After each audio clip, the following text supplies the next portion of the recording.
আন্দোলন করতে হবে তো নাকি? আন্দোলন কোথায় হবে? বাংলায় হবে না দিল্লিতে হবে?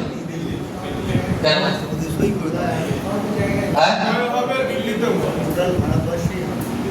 আন্দোলন সব জায়গায় হবে।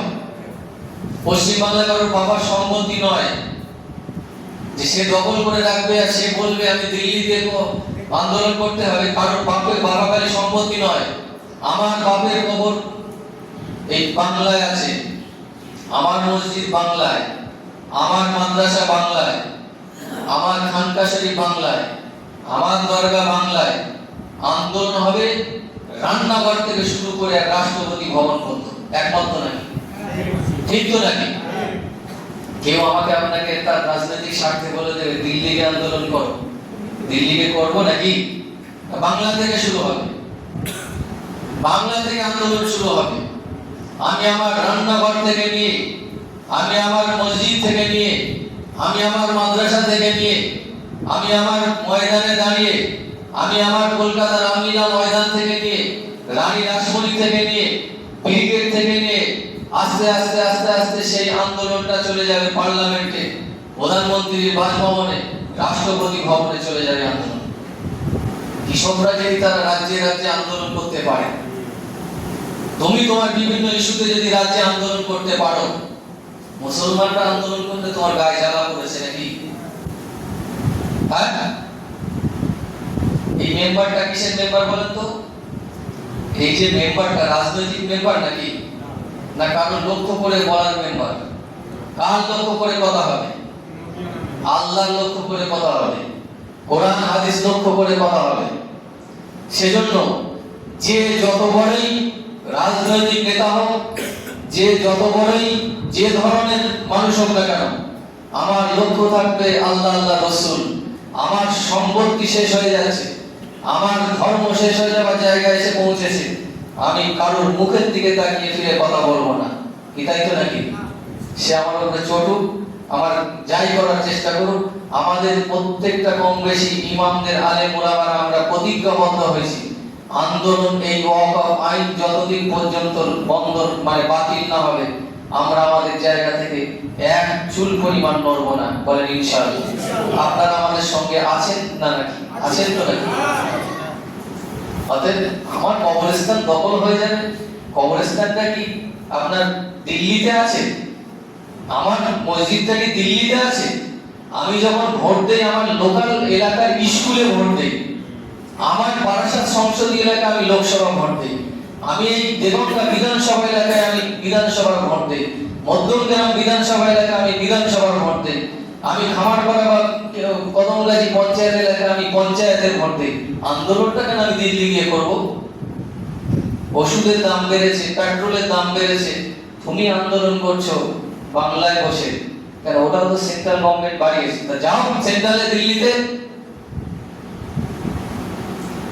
হ্যাঁ, একটা কথা সবাই বলতে পারে, সে যে কোনো কেউ বলতে পারে, একদম সাধুবাদ জানা, যেটা হলো শান্তিপূর্ণ আন্দোলন। ইসলাম বলেছে শান্তিপূর্ণ আন্দোলন করো, শান্তিপূর্ণ প্রতিবাদ সভা করো, প্রতিবাদ করো, সেটা আমরা অবশ্যই শিরোধার্য। আমাদের সবার কাছে দাবি থাকবে, সেজন্য সবার কাছে অনুরোধ থাকবে লোকাল যে প্রতিবাদ সভাগুলো হচ্ছে, যেমন আগামী রবিবার আপনারা শুনেছেন, জানেন তো নাকি? শোনেননি আপনারা? শুনেছেন তো? উত্তর দেবেন, এটা হচ্ছে আপনারা উত্তর না দিলে আমি বুঝতে পারবো না যে জানেন। আগামী রবিবার আমাদের এই কলকাতার 7,128 যে এরিয়া, একদম আপ টু আপনার নদী আবদালপুরের মোড় থেকে, চটকার থেকে নিয়ে আর একদম খড়িবাড়ি পর্যন্ত, এদিক বীরগাছা, এদিক আপনার ওই রোহন্ডার কোল পর্যন্ত, রোহন্ডার ওদিক পবিত্র কোরআন শরীফের আয়াত মহান রব্বুল আলামিন বলছেন, ওয়ালা তাহিনু ওয়ালা তাহজানু ওয়া আনতুমুল আ'লাউনা ইন কুনতুম মুমিনিন। আল্লাহ পাক বলছেন, তোমরা চিন্তাগ্রস্ত হবে না, তোমরা টেনশন করো না, তোমরা জয়ী হবে, তোমরা জয়ী হবে ইন কুনতুম মুমিনিন, যদি তোমরা মুমিন হয়ে থাকো। আজকে আমরা মুসলমান, এটা নিঃসন্দেহে। মুসলমানটা কিভাবে? মুসলিম ঘরে জন্মগ্রহণ করার কারণে আমরা মুসলমান হয়েছি, জন্মসূত্রে। কিন্তু মুমিন, আল্লাহ পাক মুসলমানের কথা বলেননি। কোরআন শরীফের মধ্যে বলছেন, তোমরা ক্ষতিগ্রস্ত হবে না, তোমরা টেনশন করো না, তোমরা চিন্তা করো না, ওয়ালা তাহিনু ওয়ালা তাহজানু ওয়া আনতুমুল আ'লাউনা, তোমরা বিজয়ী হবে। ইন কুনতুম মুমিনিন, যদি তোমরা মুমিন হয়ে থাকো। কিন্তু আমরা মুমিন হতে পারলাম না। মুমিন শব্দের অর্থ হলো ইমানদার। আর ইমানদার হতে গেলে তার কিছু কর্মকাণ্ড করতে হয়। মুসলিম হতে হয়, ইসলাম ধর্ম গ্রহণ করতে হয়, কোরআন মাজিদ এবং হাদিস শরীফ অনুযায়ী তাকে চলতে হয়, রাসূলের সুন্নতকে আঁকড়ে ধরতে হয়। আজকে আমরা দেখছি যে মসজিদুল আকসাকে বাঁচানোর জন্য ফিলিস্তিনের গাজার মুসলমানেরা তারা শয়ে শয়ে হাজার হাজার লাখে লাখে মানুষ জীবন দিয়ে দিচ্ছে। আমাদের বিভিন্ন প্রান্তে, বিভিন্ন দেশে, বিভিন্ন জায়গায় ইসলাম ধর্মের মানুষেরা তারা লাঞ্ছিত হচ্ছে, মার খাচ্ছে। এক কথায় পালা মুসিবত আমাদের ঘিরে ফেলেছে, আল্লাহর গজব আমাদেরকে ঘিরে ফেলেছে। সেরকমই ভাবে ভারতবর্ষের মধ্যে আমরা দেখতে পাচ্ছি যে আমাদেরকে ক্ষতি করার জন্য, কোণঠাসা করার জন্য, আমাদের উচ্ছেদ করার জন্য, আমাদের সম্পত্তি লুট করার জন্য, আমাদের গায়ে দাগ লাগানোর জন্য বিভিন্ন রকম ভাবে সরকার থেকে নিয়ে, সাম্প্রদায়িক ব্যক্তিত্ব থেকে নিয়ে, মিডিয়া থেকে নিয়ে সবাই আপ্রাণ চেষ্টা চালাচ্ছে। বিভিন্ন রকম সাজে সেজে পাঞ্জাবি পরছে, হিন্দু ছেলেরা পাঞ্জাবি পরছে, টুপি পরে তারা ইট ছুটছে, বিভিন্ন রকম ভাবে ক্ষতি করার চেষ্টা করছে এবং সেটা আমাদের মধ্যে দায়ভার এসে যাচ্ছে। যেটা আমরা দেখলাম গত কয়েকদিন আগে যে মুর্শিদাবাদে যে ঘটনাটা ঘটল, পূর্ব পরিকল্পিত। রোজার ঈদের 3 দিন আগে থেকে এই পরিকল্পনা প্ল্যানিং তৈরি হয়েছে এবং সেটা একটা দল, বিজেপি দলের আইটি সেল থেকে পরিকল্পনা ভাবে করা হয়েছে। মুসলমানদের বদনাম করা হবে, দেখানো হবে যে দেখো মুসলমানরা হিন্দুদের এত নির্যাতন করছে, এই করছে, ঘর বাড়ি চালিয়ে দিচ্ছে। আমাদের গ্রামে যেদিনে আপনার রামনবমী হয়, সেদিনেই একটা ছোট্ট ঘটনাকে কেন্দ্র করে প্রায় সাম্প্রদায়িক দাঙ্গা লেগে যায় অবস্থা। এই কিছুদিন আগে তাদের মন্দিরে কিছুই করা হয়নি, কিন্তু বলছে যে মন্দিরে ভাঙচুর করা হয়েছে। এই যে সাময়িক পরিস্থিতি, সাম্প্রদায়িক দাঙ্গার পরিস্থিতি তৈরি হয়েছে, এই জায়গা থেকে আমরা বাঁচবো কি করে? আগামী যে রিপোর্ট আইবি গভর্নমেন্টের, আইবি ডিপার্টমেন্টের যে রিপোর্ট, যে আগামী বিধানসভা নির্বাচন পর্যন্ত এই চক্রান্ত মুসলমানদের উপরে চলবে একদম পরিকল্পিতভাবে। সে জায়গায় দাঁড়িয়ে আমাদেরকে একটা জিনিস লক্ষ্য রাখতে হবে, আমাদেরকে হাতের খেলার জন্য অনেকে অনেক রকম চেষ্টা চালাবে। রাস্তাঘাটে বিভিন্ন জায়গায় তর্কাতর্কি হবে, বিভিন্ন কথাবার্তা নিয়ে আলাপ আলোচনা হবে, মুসলমানদের নামে বিভিন্ন রকম উস্কানিমূলক বক্তব্য, কথাবার্তা চায়ের দোকানে, বিভিন্ন আড্ডায় হবে এবং আপনাকে আমাকে গরম করার চেষ্টা করবে। উত্তপ্ত করার চেষ্টা করবে, উস্কানিমূলক বক্তব্য দিয়ে আমাকে গরম করিয়ে আমার দ্বারা কিছু বলানো, আমার দ্বারা কিছু করানোর চেষ্টা করবে আগামী 1 বছর। কিন্তু সেটার দিকে আমাদেরকে লক্ষ্য দিতে হবে, আমরা যেন কোনো রকম ভাবে আমাদের দায়িত্ব হারিয়ে না ফেলি, আমরা যেন উগ্র না হয়ে ফেলি, আমরা যেন গরম না হয়ে পারি, কিন্তু ক্ষতি হবে। আল্লাহ পাক সেজন্য আমি একটা আয়াত তেলাওয়াত করেছি, ওয়ালা তাহিনু ওয়ালা তাহজানু ওয়া আনতুমুল আ'লাউনা ইন কুনতুম মুমিনিন, যে যদি তোমরা মুমিন হও তাহলে তোমাদের কোনো ভয় নেই, কেউ কোনো ক্ষতি করতে পারে না। কিন্তু বিষয় হলো আমরা যে মুমিন নেই, আমরা ইসলাম থেকে সরে গেছি, ইসলামের হুকুম পাবন্দি থেকে আমরা সরে গেছি, সে কারণে আজকে আমাদের মধ্যে বিপদ অনিবার্য হয়ে আসছে। সেজন্য আমরা সর্বপ্রথম সমস্ত কিছু আন্দোলন প্রতিবাদ থেকে সর্বমূলের প্রথম কথা হলো আমাদের আল্লাহর রাস্তায় ফিরে আসতে হবে। বদরের যুদ্ধ হয়েছে, উহুদের যুদ্ধ হয়েছে, খান্দকের যুদ্ধ হয়েছে, ইসলাম বাঁচানোর জন্য বিভিন্ন সময় যুদ্ধ হয়েছে, কিন্তু তারা ইসলামের আদর্শ থেকে দূরে সরে থাকে, আদর্শকে বুকে ধরে আঁকড়ে ধরে রেখে তারা যুদ্ধ জিহাদ করে গেছে। কিন্তু আমরা আদর্শ থেকে দূরে সরে গিয়ে যদি লড়াই চালিয়ে যাই আমরা জিততে পারবো বলে মনে হয়।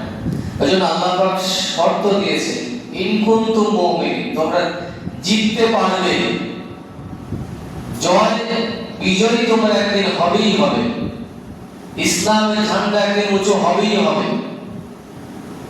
ইমাম মেহেদী আলাইহিস সালাতু ওয়াস সালাম আসবেন, নবী ঈসা রূহুল্লাহ তিনি উম্মত হয়ে আসবেন, সারা বিশ্ব ইসলামের পতাকা উড়তে থাকবে, সারা বিশ্বকে যিনি পরিচালনা করবেন তিনি একজন থাকবে ইসলামের অনুসারী। অর্থাৎ ইসলামের ক্ষতি করবে পৃথিবীতে এরকম কোনো জন্মায়নি এবং কিয়ামত পর্যন্ত জন্মাতে পারবে না। সাময়িকভাবে আমাদের ক্ষতি হবে, সেটা আমাদের ভুল ভ্রান্তির কারণে। আজকে আমরা এই জায়গায় দাঁড়িয়ে এই বক্তব্য দেওয়ার মূল বিষয় হলো যে আমরা ইসলাম থেকে সরে যাওয়ার কারণে আমাদের বিপদ মুসিবত আসছে। সেজন্য সকলের কাছে অনুরোধ করব যে আমরা অন্তত আল্লাহর রাস্তায় ফিরে আসি।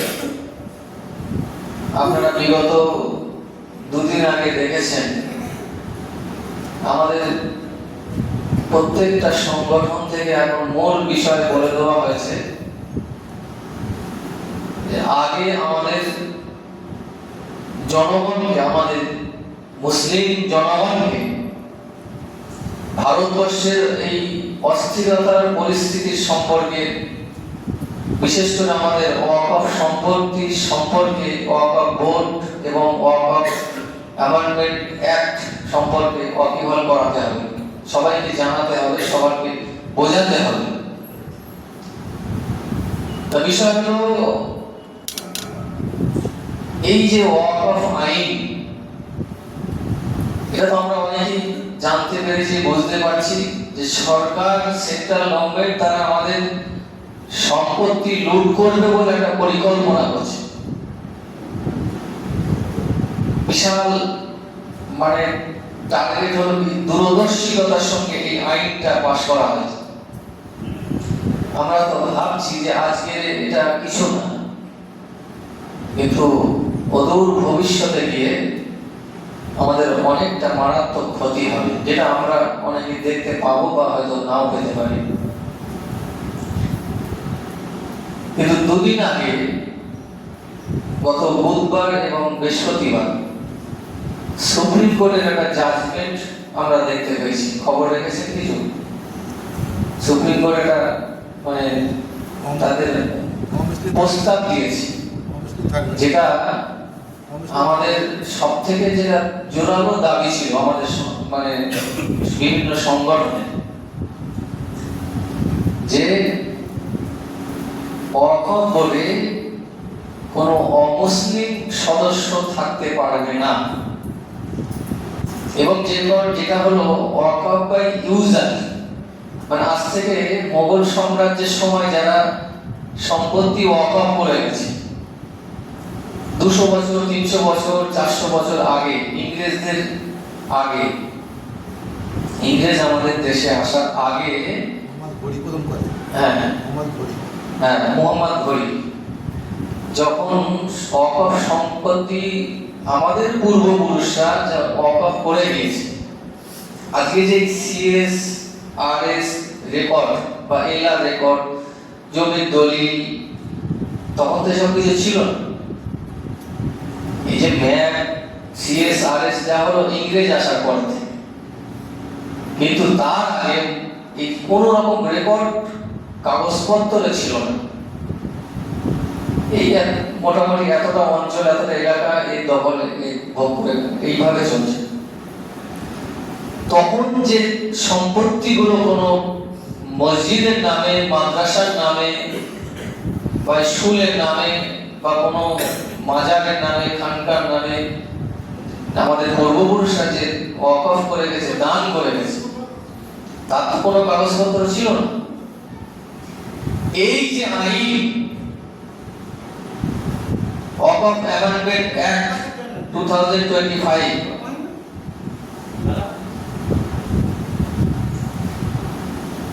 এই আইনে এই ওয়াকফ বাই ইউজার মানে ব্যবহার করার, মানে কোনো ডকুমেন্টস নেই, কাগজপত্র কিছু নেই, যেহেতু তারা দিয়ে চলে গেছে, তারপরে আর কে কাগজ করে দেবে?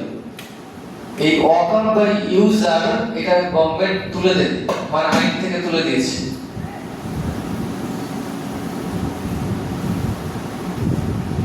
এটা তুলে দিয়ে কি করতে চাইছে? আপনাদের মজবের ব্রেনে ঢুকছে বিষয়টা? ঢোকাতে পারছি নাকি? বুঝতে পারছেন? এইটা এই ওয়াকফ বাই ইউজার মানে ব্যবহারকারী হিসেবে ওয়াকফ, মানে দীর্ঘদিন ধরে ব্যবহার করছে, 500 বছর, 600 বছর, 300 বছর। এই ওয়াকফ বাই ইউজার সরকার নিয়ে নেবে, নিয়ে সরকার প্রমাণ চাইবে যে তোমার কাগজ দেখাও, কিন্তু কাগজ দেখাতে পারবে না। সরকার নিয়ে নেবে, সেখানে মন্দিরও করতে পারে, মসজিদও করতে পারে, সেখানে মার্কেটও করতে পারে, সরকার নিজস্ব কোনো দপ্তর, ডিপার্টমেন্টের কোনো বিল্ডিংও করতে পারে। সুপ্রিম কোর্টের জাজমেন্ট হলো এই জায়গাটা হস্তক্ষেপ করা যাবে। 1993 সালে সম্ভবত যে ওয়াকফ বিল সংসদে পাস হয়েছিল, ওয়াকফ সংশোধনী বিল, সেইটা যে পর্যায়ে আছে সেই পর্যায়ে রাখতে হবে। এর 3-4টে জাজমেন্টের উপরে, 3-4টে বিলের যে খসড়া আছে সেই খসড়ার উপরে সুপ্রিম কোর্ট নরমালি ভাবে আপাতত স্থগিত রাখার কথা বলেছে। এটা এক প্রকার আমাদের কিছুটা হলো স্বস্তি, তাই তো নাকি? কিন্তু এখানে একটা চালাকি আছে। চালাকি আছে কি, যখন বাবরি মসজিদের রায় হয়, আপনাদের মনে আছে কিনা জানি না, তখন কিন্তু এই বিচারপতিরা, সুপ্রিম কোর্টের প্রধান বিচারপতিরা, তারা কিন্তু প্রথমে বলেছিল যে প্রমাণ ছাড়া আমরা কোনো কথা বলবো না, এবং বিশ্বাসের উপরে যে রায় দেওয়া হয়েছিল, বাবরি মসজিদের রায়টা তো কোনো অ্যাজ পার প্রুফ ডকুমেন্টসের উপরে হয়নি, জোর করে চাপিয়ে দেওয়া হয়েছে। এবং সুপ্রিম কোর্টের যারা বিচারক, তারা বলবে যে আমরা এটা বিশ্বাসের উপরে রায়টা দিলাম। ভারতবর্ষের মধ্যে একটাই কোনো বিচার হয়েছে যেটা হলো বিশ্বাসের উপরে। বিশ্বাসের উপরে কোনো বিচার চলে? বিশ্বাসের উপরে কোনো বিচার হয় না। বিচার হয় কিসের উপরে? অ্যাজ পার ডকুমেন্টস, প্রুফের উপরে। কিন্তু সুপ্রিম কোর্ট প্রথমে বলেছিল যে আমরা ডকুমেন্টস ছাড়া কোনো বিচার করব না, কিন্তু পরবর্তীতে তারা ভুলে গেছে, যা রায় দিয়ে দিল রাম মন্দিরের পক্ষে, মন্দির হয়ে গেল। কিন্তু আজকের যে আমরা জাজমেন্ট যেটা সুপ্রিম কোর্টে দেখলাম, অবশ্যই ভালো আমাদের পক্ষে, কিন্তু সেই পক্ষে থাকার কারণে আমাদের কি ঘুমিয়ে পড়লে হবে? আমাদের ঘুমিয়ে পড়লে হবে নাকি? আন্দোলন করতে হবে তো নাকি? আন্দোলন কোথায় হবে? বাংলায় হবে না দিল্লিতে হবে? কেন? হ্যাঁ, আন্দোলন সব জায়গায় হয়। পশ্চিমবাংলা কারোর বাবার সম্মতি নয় যে সে দখল করে রাখবে আর সে বলবে আমি দিল্লিতে আন্দোলন করতে হবে। কারোর বাবাকারী সম্মতি নয়। আমার বাপের কবর এই বাংলায় আছে, আমার মসজিদ বাংলায়, আমার মাদ্রাসা বাংলায়, আমার খানকা শরীফ বাংলায়, আমার দরগা বাংলায়। আন্দোলন হবে রান্নাঘর থেকে শুরু করে রাষ্ট্রপতি ভবন পর্যন্ত। একমত নাকি? ঠিক তো নাকি? কেউ আমাকে আপনাকে তার রাজনৈতিক স্বার্থে বলে দেবে দিল্লিকে আন্দোলন করো, দিল্লিকে করবো নাকি? বাংলা থেকে শুরু হবে, বাংলা থেকে আন্দোলন শুরু হবে।